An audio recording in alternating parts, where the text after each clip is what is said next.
आज हम लोग वेक्टर्स के बारे में पढ़ेंगे। Vector quantities. भौतिक राशियों को मुख्यतः दो भागों में बांटा गया है। इसके अलावा एक तीसरा भी होता है, लेकिन मेनली ये दो होते हैं। कौन कौन होते हैं? तो नंबर 1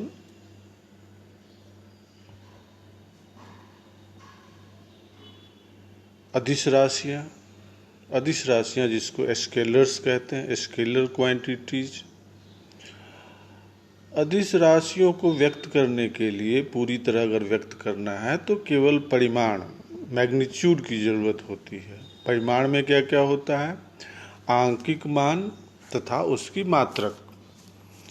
तो इसलिए हम लोग कहते हैं कि इन्हें पूर्णतया व्यक्त करने के लिए केवल परिमाण, आंकिक मान या मात्रक की आवश्यकता होती है। दिशा की आवश्यकता नहीं होती है। ऐसी राशियों को क्या कहते हैं? अदिश राशियाँ, स्केलर्स कहते हैं। फॉर एग्जाम्पल द्रव्यमान, दूरी, चाल, कार्य, ऊर्जा, आयतन, ताप, घनत्व, इन सब को व्यक्त करने के लिए, जैसे द्रव्यमान है 5 किलोग्राम, 5 kg। अब इसमें कोई डायरेक्शन नहीं होता, दिशा नहीं होती है। दूरी 5 किलोमीटर, चाल 10 मीटर पर सेकेंड। कहने का मतलब कि इन सब को व्यक्त करने के लिए द्रव्यमान, दूरी, चाल, कार्य, ऊर्जा, आयतन, ताप, इन सबों को व्यक्त करने के लिए केवल और केवल परिमाण की जरूरत होती है। परिमाण में क्या क्या होगा? आंकिक मान और उसका मात्रक। जैसे द्रव्यमान का हमने बोला 5 kg। 5 क्या है? उसका आंकिक मान है, और kg क्या है? मात्रक। नंबर 2 सदिश राशियाँ, वेक्टर्स, जिसके बारे में डिटेल में पढ़ना है इस चैप्टर में। और इस सदिश राशियों को समझे बिना फिजिक्स को समझना बहुत मुश्किल है, इसलिए इसको ध्यान से पढ़ना है। सदिश राशियों को पूर्णतया व्यक्त करने के लिए परिमाण, मैग्नीट्यूड तथा दिशा, डायरेक्शन, दोनों की आवश्यकता होती है। मतलब सदिश राशियों में मैग्नीट्यूड भी होगा, परिमाण भी होगा और डायरेक्शन भी होगा, दिशा भी होगी। साथ में ये राशियां सामान्य बीजगणितीय नियमों का पालन नहीं करती। इसके लिए स्पेशल नियम होते हैं जिसको सदिश नियम कहते हैं। ये राशियां सदिश नियमों का पालन करती है, और इनका योग, जोड़ना, घटाना, गुणा करना, ये सदिश नियमों के अनुसार ही होता है, बीजगणित के नियम के अनुसार नहीं होता है। ऐसी राशियों को सदिश राशियां कहते हैं। तो ध्यान देना है, सदिश राशियों में होने के लिए, सदिश राशि के लिए 3 कंडीशन है। क्या क्या है? पहला मैग्नीट्यूड होना चाहिए, डायरेक्शन होना चाहिए, साथ में सदिश नियमों का पालन होना चाहिए। जब ये तीनों शर्त कोई भौतिक राशि अगर पूरा करती है तब कहते हैं कि वो सदिश राशि। फॉर एग्जाम्पल ईजी का मतलब होता है एग्जाम्पल, उदाहरण, विस्थापन, बल, वेग, त्वरण, संवेग, बलागुण, और भी बहुत सारे मिलेंगे हमें आगे। तो ये सब क्या है? भौतिक, ये सब वेक्टर्स हैं। इसको व्यक्त करने के लिए, इसको एक्सप्रेस करने के लिए आपको डायरेक्शन और मैग्नीट्यूड दोनों की आवश्यकता होगी, और ये जनरल अलजेब्रिक नियम को फॉलो नहीं करते। इसी को फिर थोड़ा सा और इलेबोरेट करने के लिए, क्लियर करने के लिए कुछ इम्पोर्टेंट फैक्ट्स हैं। देखिए, जो मैंने बोला है कि सदिश होने के लिए परिमाण और दिशा के अलावा सदिश नियमों का पालन आवश्यक शर्त है।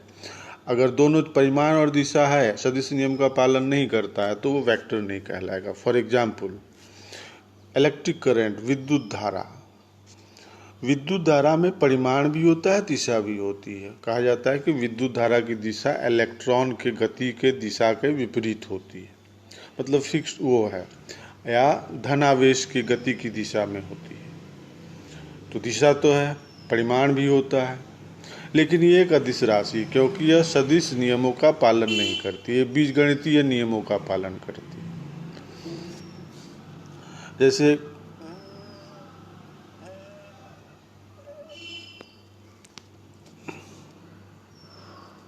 1 एम्पियर करंट आया, 2 एम्पियर करंट आया, ये मिल के फिर क्या हो जाएगा आपका 3 एम्पियर करंट हो जाएगा। मतलब सिंपल बीजगणित के नियम का पालन हुआ। 1 एम्पियर करंट इस जंक्शन पे आया, 2 एम्पियर करंट आया, दोनों मिलके जब अगले तार में जा रहा है एक ही तार में, तो वो कितना हो गया 3 एम्पियर हो गया। कहने का मतलब कि ये सिंपल बीजगणित के नियम का पालन करता है, वेक्टर लॉ ऑफ एडिशन को फॉलो नहीं करता, सदिश नियमों का पालन नहीं करता, अतः ये सदिश नहीं है।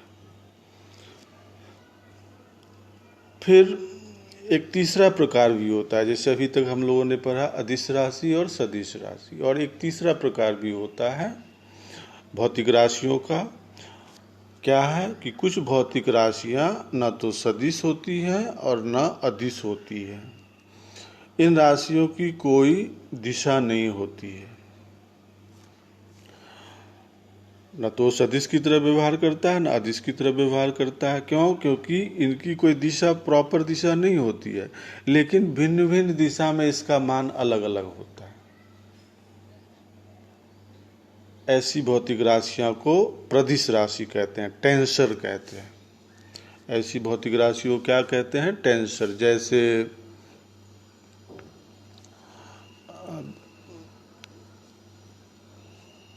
जड़त्व आघूर्ण, रिफ्रैक्टिव इंडेक्स, अपवर्तनांक, ये सब भौतिक राशियां क्या हैं? टेंसर हैं, प्रदिश राशियां हैं। ये टेंसर के बारे में डिटेल उच्च कक्षाओं में पढ़ा जाता है। इस लेवल पे बस इतना ही जानना है कि जड़त्वाघूर्ण, अपवर्तनांक इत्यादि भौतिक राशियां जो हैं वो न तो सदिश हैं और न ही अदिश।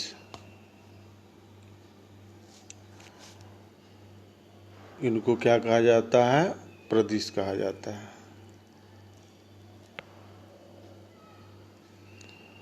इन राशियों को क्या कहते हैं? प्रदिश कहते हैं। मतलब इनका मान, इनका कोई प्रॉपर डायरेक्शन नहीं होता, लेकिन अलग अलग डायरेक्शन में इनके वैल्यू जो होते हैं वो भिन्न भिन्न होते हैं। इन राशियों को क्या कहते हैं? प्रदिश राशि कहते हैं। प्रदिश राशि, टेंसर्स। प्रतिबल, जड़त्वाघूर्ण, विद्युतशीलता, चुंबकशीलता, और फिर बताया आपको अपवर्तनांक, ये सब जो है प्रदिश राशि है। चलिए अब डिटेल में सदिशों के बारे में पढ़ें। Representation of vectors. Pictorially, figure में हम लोग वेक्टर को कैसे दिखाएंगे? तो उसको एक सरल रेखा के द्वारा दिखाया जाता है। देखिए बनाया हुआ है, P से Q तक एक सरल रेखा है और Q पर एक एरो लगा हुआ है। ये वेक्टर A को मान लीजिए रिप्रेजेंट कर रहा है। वेक्टर A, किसी वेक्टर को कैसे लिखते हैं? जैसे वेक्टर A, तो वेक्टर A मतलब A लिखा और उसके ऊपर एरो लगा दिया, मतलब ये क्या है? वेक्टर है। एरो नहीं है मतलब वेक्टर नहीं है। तो देखिए क्या है कि P to Q एक सरल रेखा है। P जहाँ से स्टार्ट हुआ उसको टेल कहते हैं, और जहाँ समाप्त, जहाँ एरो लगा हुआ उसको हेड कहते हैं। इसको वेक्टर PQ भी पढ़ सकते हैं। नाम हमने दे दिया वेक्टर A। अगर वेक्टर A नहीं लिखा हो तो वेक्टर PQ पढ़ेंगे, लिखेंगे ऐसे PQ। मतलब यहाँ पे PQ वही है, क्या है? वेक्टर A ही है।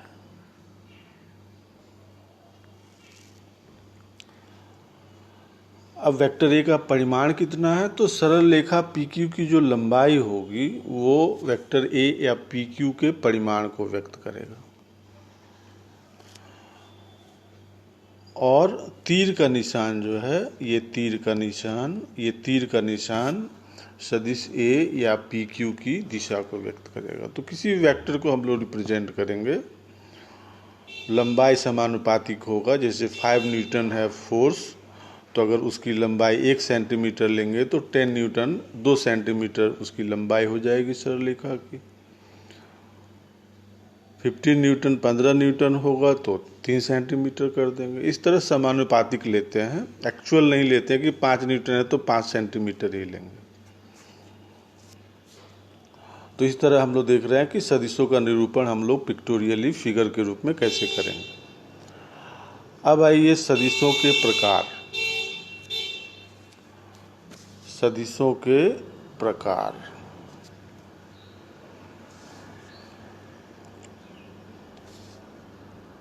ध्रुवीय सदिश नंबर 1, ध्रुवीय सदिश इंग्लिश में कहते हैं पोलर वेक्टर्स। पोलर वेक्टर्स कौन कौन होते हैं? तो इनकी दिशा कण की गति की दिशा में होती है। जैसे विस्थापन, जिस दिशा में विस्थापन हुआ ध्रुवीय सदिश। विस्थापन क्या है? ध्रुवीय सदिश है।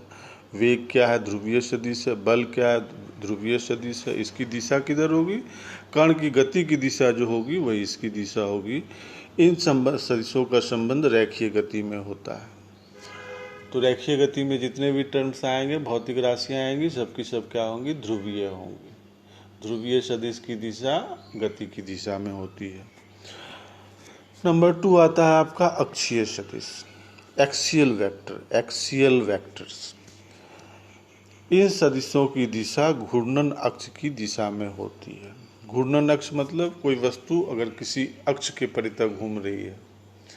पिछले काइनेमेटिक्स में हम लोग पढ़ते हैं घूर्णन गति के बारे में। तो इन वेक्टर्स का डायरेक्शन जो होता है घूर्णन अक्ष की दिशा में होती है। उदाहरण के लिए घूर्णन गति में जितने भी भौतिक राशियां आएंगी सबकी सब क्या कहलाएंगी? अक्षीय सदिश। तो देखिए सब में कोणीय लगा होगा, कोणीय वेग, कोणीय त्वरण, बल आघूर्ण, कोणीय संवेग, ये सब के सब क्या है? आपका अक्षीय सदिश है। इनकी दिशा किधर होती है? रोटेशन एक्सिस, घूर्णन अक्ष की दिशा में। और इसकी दिशा वो कैसे करते हैं? राइट हैंड स्क्रू रूल, दाएं हाथ का स्क्रू नियम। दाएं हाथ से स्क्रू पकड़िए, उसको घुमाइए क्लॉकवाइज डायरेक्शन में। पेज जिधर जाएगा वही इसकी दिशा हो। तीसरा प्रकार एकांक सदिश, नाम से ही क्लियर है, यूनिट वेक्टर। एकांक सदिश का मतलब ऐसा सदिश जिसका परिमाण एक हो, इकाई हो, एकांक हो। तो ऐसे सदिश को क्या कहते हैं हम लोग? एकांक सदिश कहते हैं। और इसकी दिशा किधर होगी? दिए गए सदिश की दिशा में होगी। ऐसे सदिश को क्या कहेंगे? एकांक सदिश कहेंगे। एकांक सदिश के द्वारा केवल एक जनरली डायरेक्शन को दिखाया जाता है। डायरेक्शन को एकांक सदिश के द्वारा रिप्रेजेंट किया जाता है, वहाँ पे इसका उपयोग होगा। अगर किसी सदिश ए का परिमाण मॉड ए हो, मॉड ए, इसको क्या पढ़ते हैं? देखिए ए लिखा और ये 2 लाइन खींच दिया बगल में। अब इसको क्या करते हैं? मॉड ए। मॉड ए का मतलब होता है, पूरा नाम होता है मॉडुलस ऑफ ए का मॉडुलस। मॉडुलस का मतलब होता है परिमाण। मतलब मॉड ए लिख दिया, मतलब ये क्या है? सदिश ए का परिमाण को व्यक्त हम लोग कर रहे हैं। तो मॉड ए अगर हमें पता हो, अगर किसी सदिश का परिमाण पता हो तो एकांक सदिश के द्वारा उसकी दिशा भी दिखाई जा सकती है, जिसको हम लोग नेक्स्ट पेज पर देख रहे हैं। अगर कोई वेक्टर ए है और उस वेक्टर ए में अगर उसके मॉड से भाग दे दिया जाए, डिवाइड कर दिया जाए, तो हमें उस वेक्टर की दिशा में एकांक सदिश प्राप्त हो जाएगी।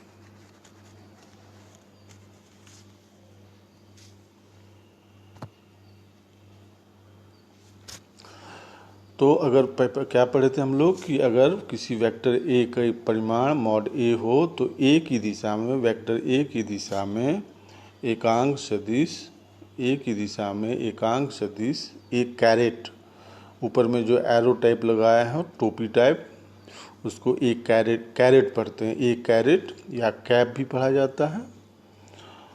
किसी भी एकांक सदिश अगर किसी भी सिलेबल, जैसे बी कैरेट का मतलब है कि ये जो है एकांक सदिश है। अगर एरो लगा हो सिंपली किसी सिलेबल के अल्फ़ाबेट के ऊपर, तो वो वेक्टर को व्यक्त करता है, और अगर कैरेट लगा हो तो वो एकांक वेक्टर को व्यक्त करता है, उस सदिश की दिशा। तो ए की दिशा में एकांक सदिश क्या होगा, A caret equal to vector A by mod A. यही बता रहे थे आपको, किसी वेक्टर में उसके परिमाण से जब डिवाइड कर देते हैं तो उस वेक्टर की दिशा में हमें एकांक सदिश प्राप्त हो जाता है। तो A caret equal to vector A by mod A. अगर बी वेक्टर बी की दिशा में चाहिए तो B caret equal to vector B by mod B. तो इससे देख सकते हैं वेक्टर ए इक्वल टू क्या हो गया, मॉड ए इंटू ए कैरेट। देखिए अब इसमें क्या व्यक्त किया गया कि अगर कोई वेक्टर पता है, उसका परिमाण पता है, तो वेक्टर में परिमाण से डिवाइड करेंगे तो उसकी दिशा में एकांक सदिश प्राप्त हो जाएगा। अगर किसी सदिश का परिमाण पता है, उसकी दिशा में एकांक सदिश ए कैरेट पता है, तो उन दोनों को मल्टीप्लाई करेंगे, मॉड ए इंटू ए कैरेट उस वेक्टर को बारे में बता देगा। एकांक सदिश का भी जैसा कि बताया आपको, एकांक सदिश का उपयोग दिशा व्यक्त करने के लिए किया जाता है, डायरेक्शन के लिए इसका उपयोग किया जाता है, क्योंकि इसका मैग्नीट्यूड 1 है। किसी में मल्टीप्लाई 1 से मल्टीप्लाई करने पे मैग्नीट्यूड में कोई परिवर्तन होगा नहीं, केवल दिशा उसके साथ लग जाएगा साथ में। अब आइए लंबकोणीय एकांक सदिश, रेक्टेंगुलर यूनिट वेक्टर्स। लंबकोणीय मतलब सब एक दूसरे पर लंब होंगे। जैसे आप कोऑर्डिनेट सिस्टम देखिए, एक्स एक्सिस है, वाई एक्सिस है, Z axis. X Y Z तीनों पे क्या होते हैं, तीनों एक दूसरे पर लंब होते हैं, लंबाई, चौड़ाई और ऊंचाई। तो एक्स अक्ष की दिशा में जो यूनिट वेक्टर हम लोग उपयोग करेंगे उसको आई कैरेट से डिनोट करेंगे। वाई दिशा में जो यूनिट वेक्टर हम लोग उपयोग करेंगे वो जे से करेंगे, जे कैरेट। और जेड दिशा में जो करेंगे वो क्या होगा, के कैरेट। कहने का मतलब कि आई कैरेट जो है वो क्या है, धनात्मक एक्स दिशा को प्रदर्शित करता है। जे कैरेट क्या है, धनात्मक वाई दिशा को। के कैरेट क्या है, धनात्मक जेड दिशा को। अगर माइनस आई होगा, माइनस आई कैरेट मतलब एक्स के निगेटिव डायरेक्शन, माइनस जे कैरेट है तो वाई के निगेटिव डायरेक्शन में, माइनस के कैरेट है तो जेड के निगेटिव डायरेक्शन। तो ये था आपका रेक्टेंगुलर यूनिट वेक्टर आई जे के। अब समान इक्वल वेक्टर किसको कहेंगे, इक्वल वेक्टर,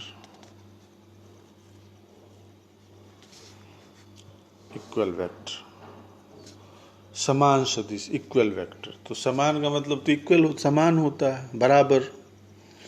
लेकिन सदिश है, सदिश के पास दो चीज होता है, परिमाण और दिशा। तो जिन सदिशों के परिमाण और दिशा दोनों समान होते हैं उन्हें समान सदिश कहते हैं। मतलब इक्वल होने के लिए यहाँ केवल परिमाण नहीं, दिशा दोनों को समान होना चाहिए, तब उनको समान सदिश कहते हैं। जैसे फिगर में देखिए, ए और बी दोनों रेखाओं की लंबाई भी बराबर है दोनों में, और दोनों का दिशा भी सेम है। तो ए और बी क्या हुए, इक्वल वेक्टर में क्या होता है, दोनों का मॉड भी इक्वल होता है और दिशा भी समान होता है। पांचवा, असमान सदिश, अनइक्वल वेक्टर्स। तो समान जैसे होने के लिए परिमाण और दिशा दोनों बराबर होना चाहिए, तभी समान होगा। तो असमान होने के लिए क्या क्या, क्या होगा, तो असमान कब कब हो सकता है, दो वेक्टर। तो परिमाण अगर समान हो लेकिन दिशा भिन्न भिन्न हो, दोनों का परिमाण समान है, दोनों वेक्टर को रिप्रेजेंट करने वाली रेखाओं की लंबाई बराबर है, लेकिन दोनों की दिशा भिन्न भिन्न है। दोनों की दिशा क्या है, भिन्न भिन्न है। देखिए यहाँ पे दोनों ए और बी दोनों का मॉड इक्वल है लेकिन डायरेक्शन अलग अलग है, तो ये दोनों क्या कहलाएंगे, असमान। असमान होने के लिए दूसरा ये भी कंडीशन हो सकता है कि दिशा तो समान हो लेकिन उसका परिमाण भिन्न भिन्न हो। दिशा समान लेकिन परिमाण भिन्न। जैसे ए और बी में, इसमें देखिए बी में ए बी दोनों एक ही डायरेक्शन में, लेकिन ए का लेंथ देखिए बड़ा है, मैग्नीट्यूड ज़्यादा है, बी का मैग्नीट्यूड कम है, तो ए और बी क्या हो गए, असमान हो गए, अनइक्वल वेक्टर हो गए। तीसरा कंडीशन, तो क्या पढ़े हम लोग, असमान सदिश जिन सदिशों के ए परिमाण समान लेकिन दिशा भिन्न, या दिशा समान लेकिन परिमाण भिन्न, अथवा सी परिमाण और दिशा दोनों भिन्न भिन्न हो, मतलब दोनों अलग अलग हो, तब तो अलग होगा ही, असमान होगा ही। तो ये सारे कंडीशन जब फुलफिल होते हैं तब उनको क्या कहते हैं हम लोग, असमान सदिश कहते हैं। आज के लिए बस इतना ही। इसको कॉपी में नोट कर ले, नोट बना ले और समझने का प्रयास करें। जो बातें समझ में नहीं आई हो आप उसको कमेंट सेक्शन में लिख सकते हैं, उसका जवाब दिया जाएगा। इस वीडियो को लाइक करें और चैनल को सब्सक्राइब करें। बहुत बहुत धन्यवाद।